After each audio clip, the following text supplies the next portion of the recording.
It's Monday morning in early February 2021, and I am out exploring the northwest corner of Arizona. I'm at about 5,800 feet, and as you can see, the snow is all but gone right now. I believe the patches that remain are remnants from the system that passed through Arizona a couple weeks ago when I was in Prescott. Although the backcountry routes, particularly the main thoroughfares, are mostly clear and mostly dry, this area is not quite ready for vehicular exploration yet. It's the snowmelt, and I found this out the hard way yesterday while I was looking for a place to camp. I was exploring a road that passed through a canyon, and the canyon floor was about 4,300 feet, and it was bone dry. As I drove up and out of the canyon, at around 5,300 feet, things were still pretty dry. But as I got closer to the rim at around 6,000 feet, things got very wet and very muddy very abruptly and caught me off guard. So at that point, I decided to turn around, backtrack, and stick to lower elevations. Which is what I'm going to do. Not just for my personal safety, but to minimize my impact by avoiding driving over wet terrain. There's plenty to explore in this corner of Arizona, with primitive roads and dirt roads that run for miles in every direction. But until conditions get a little bit warmer and a little bit drier, I'm going to try to limit my travels in the Jeep to below 5,000 feet in elevation.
That was a brief detour in St. George, Utah for the specific purpose of washing the Jeep.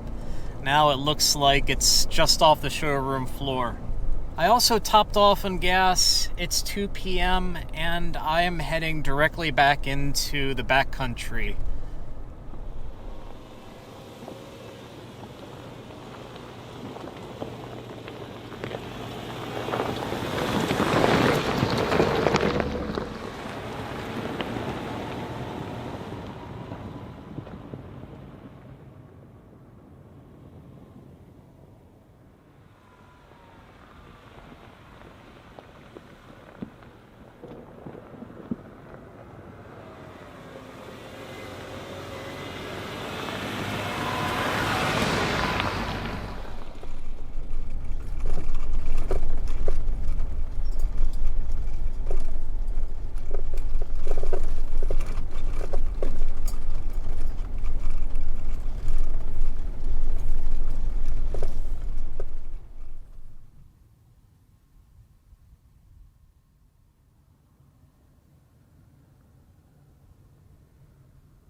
I was out exploring near St. George this afternoon, and I happened upon this BLM Road, about a half mile in length, and it terminated at the top of this hill with this flat spot.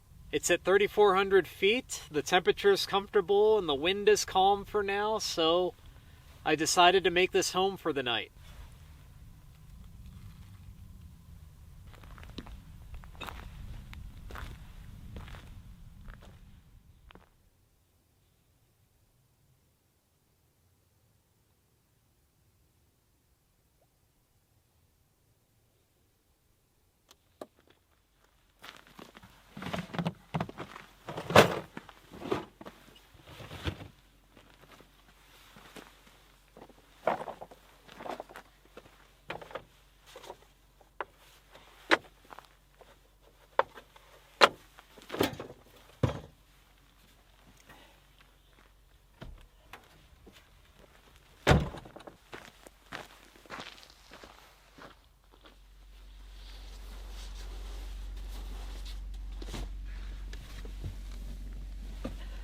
Those were my favorite burger patties from Kroger.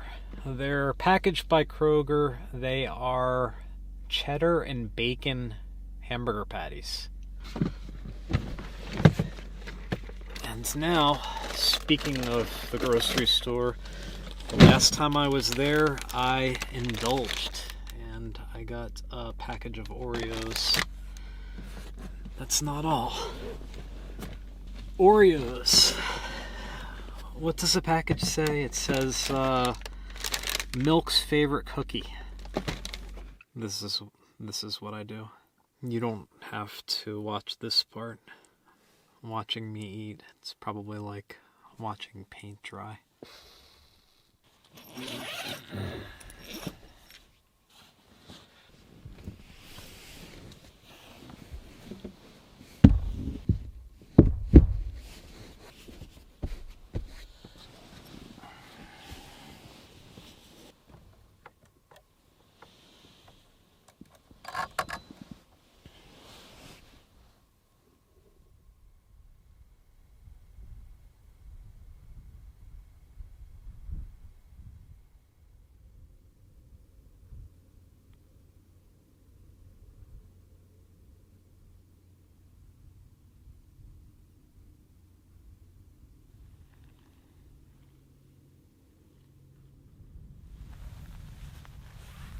It's Tuesday morning, and this was a splendid place to spend the night. Temperatures were comfortable, the wind was calm, I had good cell service, so I watched a little bit of Hulu, and not to mention the 360-degree view. This morning it's like choose your own adventure. Which direction do I go? To the northeast, there's a Red Rock Plateau. Directly to the north, there's Whitecap Mountains. We have high desert to the east, to the west, and there's a small canyon directly to the south.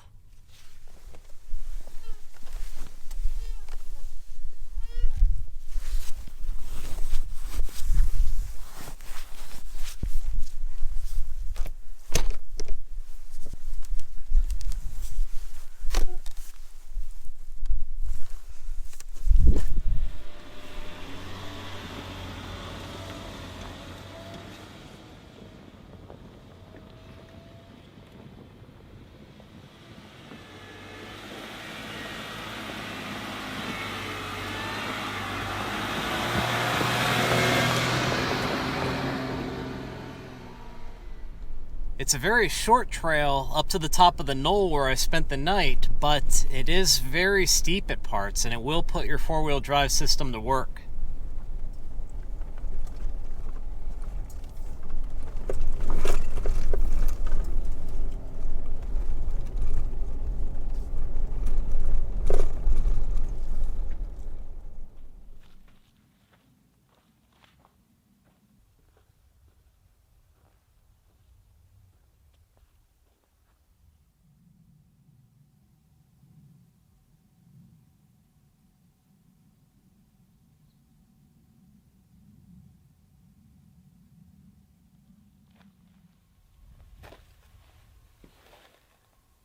An ancient corral at the mouth of this canyon.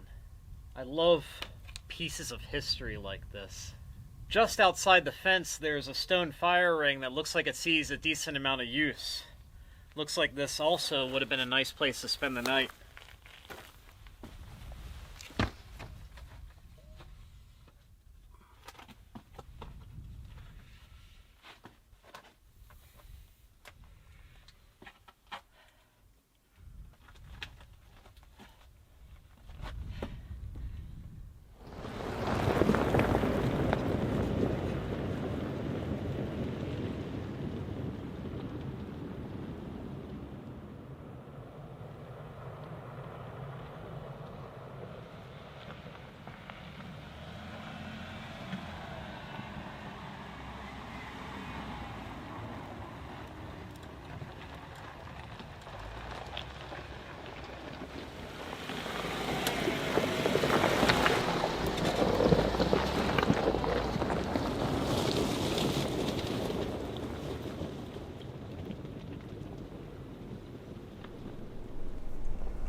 Well, this marks the end of the four-wheel drive track in this gnarly boulder-strewn canyon.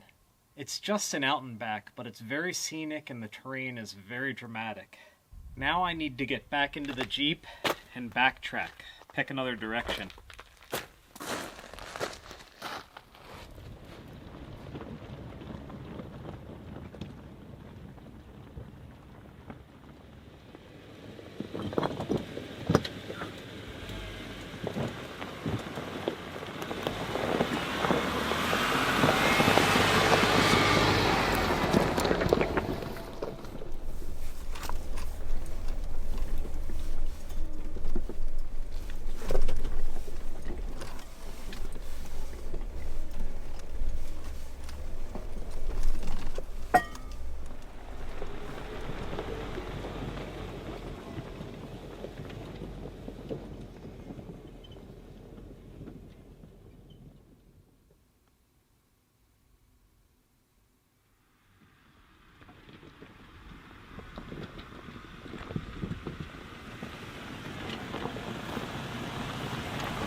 I sort of went down a rabbit hole tonight in the northwestern Arizona backcountry.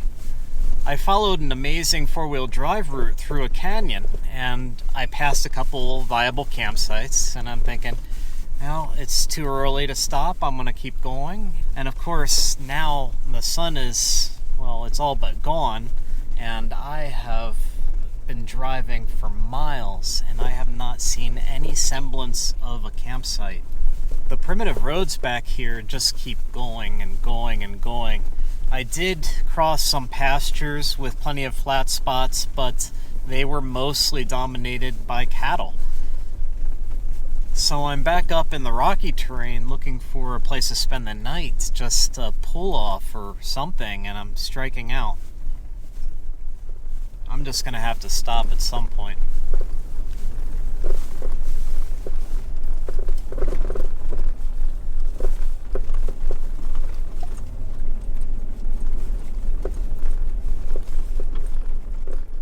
Tuesday night, 9 p.m., and I did in fact stop and pop the camper well after dark, so I don't really have a good idea where I am.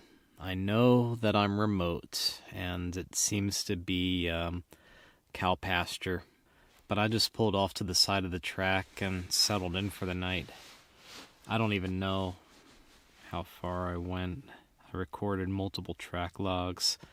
It's everything from mild-mannered roads across pastures to fairly technical crawls through a canyon. I'm a long way from town, that's for sure. So I'm going to call it a night, get some rest, and tomorrow morning, get my bearings.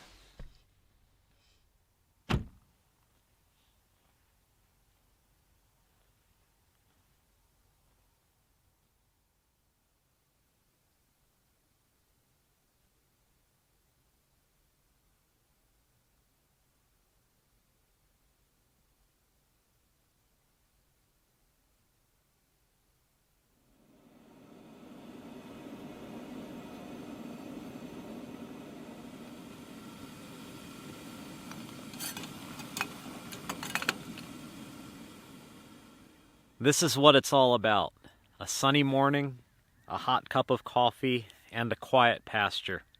No, I didn't find a proper campsite last night.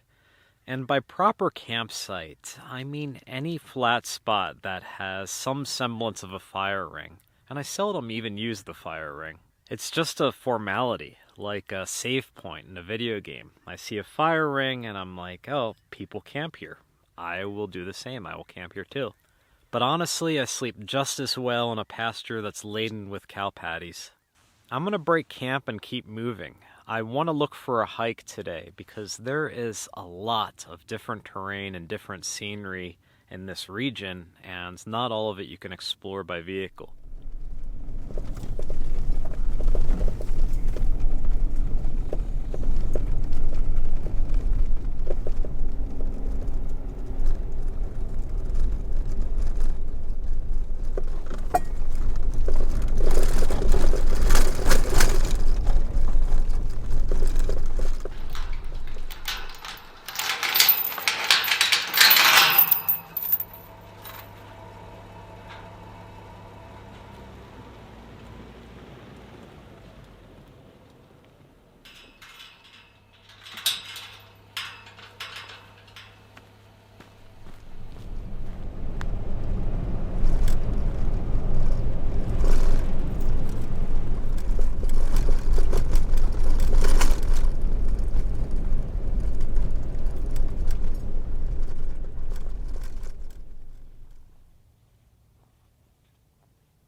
Behold, Elephant Arch.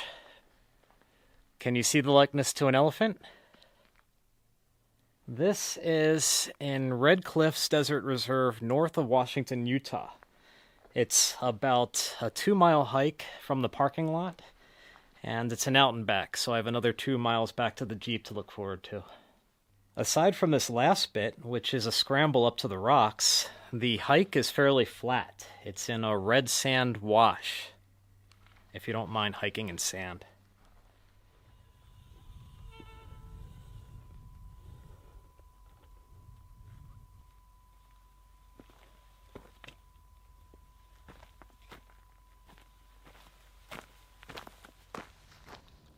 It's Thursday afternoon, and this is where I'm going to be hunkered down for the next couple nights to edit and publish this video that you're watching now. This morning I made it my mission to drive around on the outskirts of town to find a site that, well, one, is close to town, two, offers good internet connectivity, so cell service here is strong, and there's fairly good privacy in a high traffic area. Finding a spot that's on the outskirts of town like this, that's both private and unspoiled, can be very challenging. But I think this checks all the boxes, and when I break camp this weekend, I can be at Chipotle in a matter of minutes. I'm often asked, what tools do I use to create an episode of Venture Forward? So I'm going to give you a brief overview. I do all of my video editing on a 2019 13-inch MacBook Pro using Final Cut Pro editing software. I have a fairly simple pair of Sony professional studio headphones, and these are a necessity for adjusting audio levels and audio transitions. The 13-inch MacBook Pro doesn't draw too much power, but I do have it plugged into the factory inverter that comes with the Jeep. Unfortunately, the factory inverter is connected to the crank battery. But with a dual battery system and the solar panel on the roof, as long as it's a sunny day, I usually have ample power to operate the Jeep and to use my computer all day. The camera that I use primarily, which is the one that's recording this right now, is a Panasonic Lumix S5, and it's a relatively new mirrorless full-frame camera. It's a recent upgrade from my Lumix GH5, which is a Micro Four Thirds camera that I've been using for 2 years prior to this one. For audio recording, the S5 is equipped with a Rode VideoMic Pro Plus mounted in the hot shoe up top. I have two zoom lenses for the camera. The one is a Lumix S2060 that comes with the S5 kit, and the other is a Lumix S Pro 7200 f4, which is a longer zoom lens. Since I'm solo most of the time, I depend very heavily on a travel tripod to hold the camera, and that is an aluminum Manfrotto B-Free that I've been using for 4 years since the very beginning of Venture Forward. I've been supplementing my video work with GoPros over the past few years, and at first it was a GoPro Hero 3 Plus, and then I upgraded to a GoPro Hero 7, and more recently I got this GoPro Hero 8 with a media mod that allows you to attach an external microphone, and the external microphone is a Rode Video Micro. This is a directional microphone that really captures much better audio, particularly when this is mounted on the dashboard and I'm talking to the camera while driving. I am really pleased with this GoPro. I didn't get the GoPro Hero 9 because they changed the battery, and I already had a battery charger for the GoPro Hero 7, which could also charge the batteries for the GoPro Hero 8. I didn't want to have to worry about a different kind of battery and a different kind of charger, so I got the GoPro Hero 8. These things have come a long way over time, and they're getting a lot better fast. If I didn't enjoy recording on that camera so much, this would be sufficient to create an episode of Venture Forward. Last but not least, I sometimes record video with my iPhone, just to capture those candid moments that happen unexpectedly and when I don't have my other cameras on hand. Most modern smartphones take really good video. And in fact, when I first started Venture Forward, my iPhone was all that I used to both record and publish an episode. Well, I'm quickly losing daylight, so I'm going to call that a wrap for the week. I hope you all enjoyed this week's adventure, and thank you, as always, for following along.